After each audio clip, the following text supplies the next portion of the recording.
L'histoire 4 milliards et les Émiratis. La RDC est sommée de payer 4 milliards au gouvernement américain, à un fintech américain, pour le non-respect d'un contrat qui date d'un moment en RDC. Les Émiratis, qu'est-ce qui se passe? Nous allons analyser ces deux éléments ensemble avec vous. Alors, likez, partagez, abonnez-vous. Ne manquez pas de nous suivre sur YouTube, sur TikTok, sur Facebook. Et nous vous avons dit qu'aujourd'hui, officiellement, vous allez aussi nous suivre en version Swahili pour Analysons Congo Swahili. Ça va s'appeler Eke Swahili. Donc, pressez-vous d'aller aussi vous abonner sur Eke Swahili pour ne rien manquer dans le domaine de Swahili. Alors, il y a une histoire qui est en train de faire buzz sur la toile. L'histoire part du fait qu'une fintech, c'est-à-dire une entreprise de finances et de technologies américaine qui s'appelle PaySend, PayService plutôt, excusez-moi, qui avait été engagé ou bien qui avait contracté avec le gouvernement de la RDC pour la digitalisation des services en RDC et qui a mal tourné. Bon, en fait, c'est quoi un peu le PayService? Le PayService, c'est une entreprise financière, c'est-à-dire une entreprise qui est dans la gestion, qui aide les banques à se rendre digitalisées, comme c'est-à-dire qui facilite la création de banques en ligne, la numérisation, la traçabilité, surtout pour aider à réduire pas mal la corruption, vu l'ampleur de la corruption. C'est tel que vous voyez, comme par exemple avoir une banque comme PayPal, comme Stripe, comme tous les autres, avec les Binance, dans les crypto-monnaies, des histoires comme ça, mais là nous sommes en train de parler de la monnaie fiduciaire. Alors cette entreprise est venue en RDC, elle a proposé les services. Je ne vais pas rentrer dans les détails, je vais aller directement dans la question d'analyse par rapport à ça. Alors ça a mal tourné et certains proches du régime du président Félix ont pu demander des pots de vin, comme vous le savez. L'histoire dit qu'ils ont demandé pour 20 millions de dollars, ils ont demandé des pots de vin à l'âge de 10%, c'est-à-dire 2 millions de dollars. Et les Américains se sont sentis lésés. Les Américains sont partis créer une plainte aux USA où les États-Unis, cette entreprise-là, demande à ce que le gouvernement de la RDC lui paye 4 milliards de dollars. Qu'est-ce que cela implique?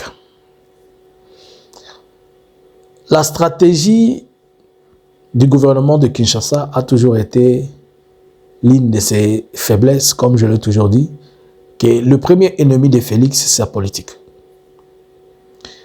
Vous ne pouvez pas vous retrouver en train de dealer avec quelqu'un comme les USA et connaissant la fragilité de la corruption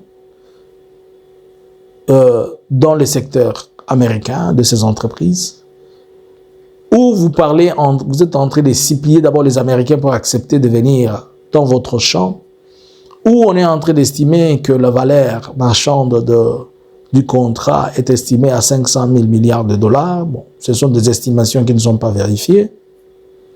Par la même occasion, les mêmes entreprises, donc la clé de ce que vous allez faire, c'est à laquelle vous venez ou auquel vous venez de montrer vos muscles. Pour la RDC, ce n'est pas un problème, puisque le président Félix lui-même vous avait dit que ce que vous dites ailleurs corruption, chez nous, ça s'appelle la rétrocommission. Or, la rétrocommission en RDC n'est pas un problème. Mais là où maintenant la rétrocommission pose un problème, c'est puisque on est en train de demander à quelqu'un cette rétrocommission, celui-là même à qui vous voulez faire de grandes affaires avec lui. Imaginez-vous que le monsieur qui vient, il vient dans les domaines de banque. Les services, il vient dans les domaines de banque. Or, toutes les opérations qui vont s'opérer dans les cadres des accords économiques de Washington, ça va être centralisé par le banque. Et surtout que ce n'est pas les États-Unis comme pays qui va donner son argent. Les États-Unis comme pays va juste mettre un cadre, comme il est en train de le faire, juridique, pour permettre à ce que ces entreprises particulières prennent des crédits dans des banques et qui viennent déverser cet argent en République démocratique du Congo. Mais déjà, on commence à lui faire comprendre que là où tu viens investir, ce n'est pas là où il fallait que tu viennes. Puisqu'on lui fait déjà comprendre les failles du système bancaire, pas seulement les failles du système bancaire, et que tout le monde avec qui tu vas faire le business, c'est d'abord, si tu amènes 5 millions de dollars, sache que tu n'auras que 2 500 000, puisque le 2 500 000 doit passer par 2 pots de vin. Moto na milangwa akwe yakase na libulu atimola hiyemoko. Déjà, on passe un très mauvais message aux USA. Et ceci, politiquement, va affecter le contrat, les deals américains. Puisque ça démontre que l'environnement économique et financier bancaire en RDC n'est pas assaini. Et ça démontre que la corruption dont on est en train de parler, ce n'est pas la corruption du petit peuple, mais c'est la corruption de ceux-là même qui sont venus à la table pour signer. Alors si ceux-là qui sont venus à la table pour signer, eux-mêmes ils sont les personnes les plus corrompues, que sera du bas peuple? Alors les États-Unis commencent à se poser des questions. Est-ce que Félix est vraiment la personne avec qui nous devons dealer? Cette histoire, vous la prenez, les gens la prennent trop mal, mais alors qu'elle a des portées politiques et diplomatiques, je vais dire, le plus fort. Puisque ça démontre que le système à Félix est un système défaillant, c'est un système inexistentiel, surtout que c'est un système de voleurs. Or, les États-Unis ne veulent pas injecter l'argent là où il va se croiser seulement aux voleurs. C'est si vous ne comprenez pas les messages. Pour le USA, il faut remplacer Félix par une personne fiable qui respecterait ses engagements, qui, secondo, serait à mesure de pouvoir maîtriser cette histoire de la corruption, tierso, qui n'aura jamais à se retrouver dans des situations telles que pareilles.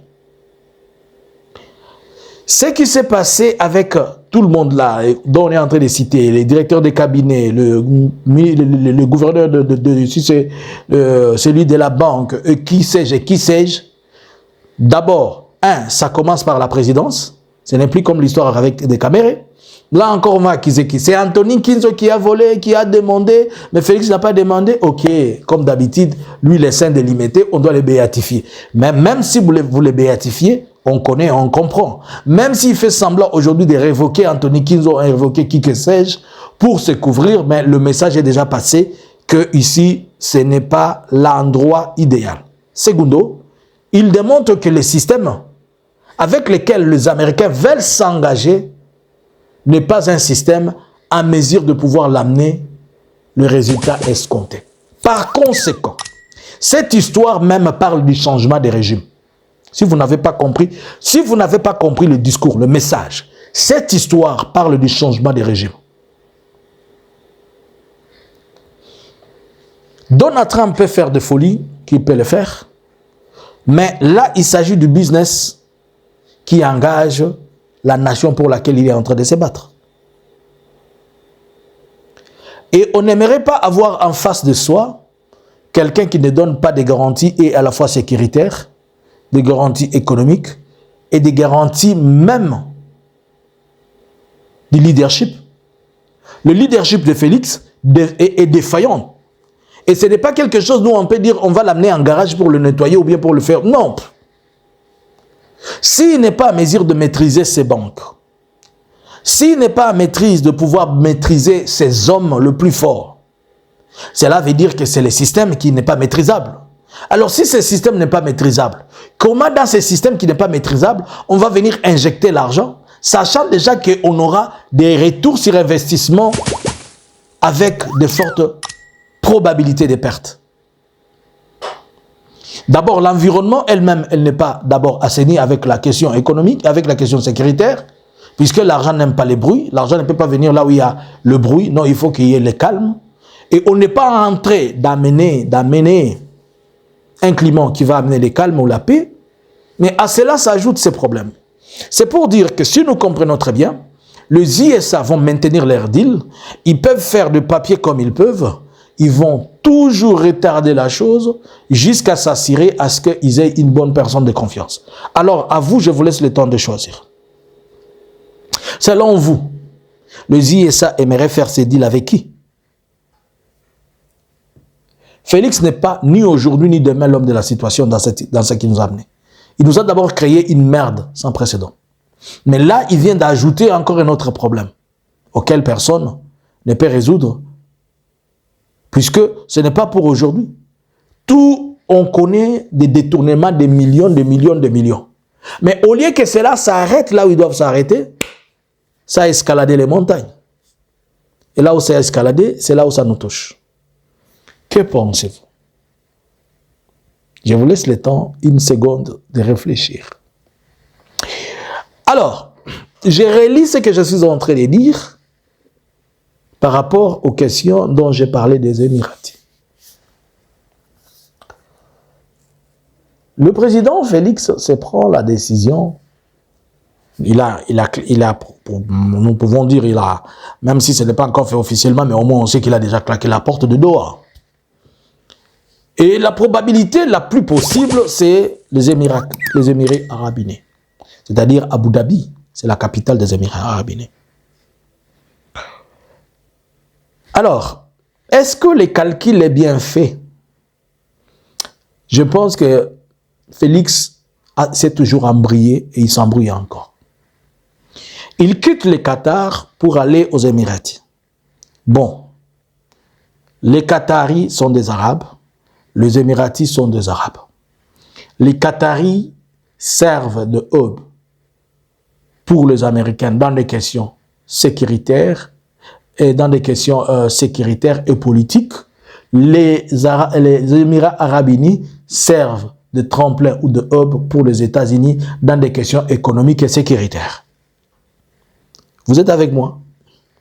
Bon, maintenant, ici, nous sommes avec... Maintenant, nous refusons les Qatar, nous allons à Dubaï. Quel est l'impact des Émirats par rapport à l'impact du Qatar? Les Qatar prévoient d'investir 21 milliards de dollars. Les Émirats Arabes Unis, jusque-là, les chiffres ne sont pas bien identifiés, mais on est en train de parler de 1 milliard à 2 milliards de dollars qu'ils ont investis depuis 2019. Et pourquoi? Puisqu'ils ont aussi le temps de faire beaucoup de réserves.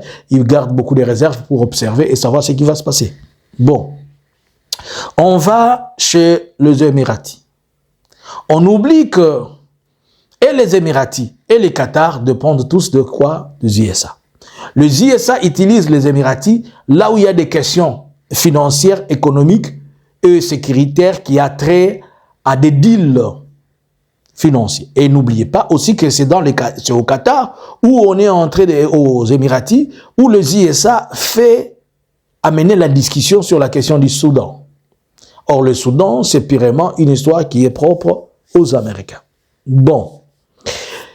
Quel est l'impact des Émiratis par rapport à la situation actuelle? Est-ce que les Émirats vont facilement être du côté de Félix, puisque Félix cherche quelqu'un qui va être à côté de lui? Ils peuvent être à côté de lui, puisqu'il est dans les domaines de business. Dans le domaine de business, Félix a beaucoup investi aux Émirats Arabes Unis en achetant dans les immobiliers et dans les cash flows. Mais cela ne donne pas accès aux Émirats d'avoir un œil penchant sur lui. Puisque ici, maintenant, si les Émiratis prennent la décision de prendre le dossier, il se pose un problème. Le M23 n'a jamais souligné et dit que le Qatar est un mauvais médiateur. Celui qui a dit qu'il est mauvais, c'est qui? C'est Félix. Cela veut dire que les M23 vont dire, nous restons avec notre Qatar, vous prenez votre Dubaï. Et si vous prenez le Dubaï et le Qatar, alors symbiosons les deux, le Qatar et le Dubaï, pour nous retrouver. Et au finish, le même problème qu'on a fouillé ici au Qatar, les Émiratis vont le comprendre et les Émiratis vont donner la même solution. Et rappelez-vous que les Émiratis sont en République démocratique du Congo en visant plusieurs choses. Le cuivre, le cobalt, principalement l'or, et aujourd'hui nous savons qu'ils sont en train de... ils sont dans la question du port de Boma. Bon. Maintenant, les Émiratis ont suffisamment besoin de l'or. L'or congolais que les Émiratis reçoivent, ça vient d'où? Du Rwanda. En provenance d'où? Nord et Sud Kivu. Aussi l'Ituri. Puisque en Ituri, la famille de Félix Tshisekedi et beaucoup de membres de sa famille sont dans l'or avec les Chinois et la finalité de cet or, c'est à Dubaï. Bon, donc le Dubaï est celui qui voit aussi avec les Qatar et consorts toute cette zone-là orifère. Et que si l'or va à Dubaï en provenance de Kigali, nous revenons au même calcul qu'on était en train de parler de Doha. Bon, si on ne veut pas comprendre comme ça, pourquoi les Émiratis vont se trouver à venir et investir ou bien vont réaliser que c'est un bon business? Déjà, il y a un penchant du côté émirati. Et ce penchant-là, le M23 risque de dire on ne veut pas de ça. Pourquoi? Vous avez vu toutes ces jeeps-là, vous êtes en train de voir le jeep en forme de blindé qu'on est en train de... dont la FARDC utilise, on les achète à Dubaï. Dubaï fournit des armes et des munitions à la FARDC. Donc, l'Émirati a plus intérêt d'être impliqué dans ces choses pour un business qui lui est propice. Car, je vous ai dit qu'il n'envoie pas des troupes sur terrain, il donne des conseils, il donne des formations, et peut-être il peut faire un lobbying. Et on peut s'attacher sur dire qu'Éric Prince est là-bas. Je suis d'accord. Mais est-ce qu'Éric Prince va amener 20 000 hommes? Puisque si il va faire la guerre avec Éric Prince, pourra-t-il, Éric Prince, nous prouver qu'il va amener 20 000 personnes qui vont venir prendre Goma et Bukavu? Il a des mercenaires, il peut avoir 5 000, il peut avoir 3 000. Mais que fera les 5 000 militaires par rapport à la vaste étendue qui est déjà libérée et entre les mains de l'AFC Barham 23? Selon vous, est-il sorti de l'affaire ou bien lui-même maintenant il s'embrouille, il devient comme un araignée? Du Qatar, c'est-à-dire de Doha à Abu Dhabi, il n'y a qu'un seul pas. Cependant, il peut se retrouver entre ces conflits qu'il va créer. Il va créer un autre conflit entre Doha et Abu Dhabi. Et il va se retrouver au milieu et les deux garçons vont le vomir. Ils vont dire, il vient nous mettre les songi. Cette façon de réfléchir, où il faut toujours aller vers chercher qui peut vous écouter, alors que vous avez déjà des gens qui vous écoutent, avec qui vous parlez, n'est pas une meilleure et une bonne stratégie, selon moi. Que pensez-vous?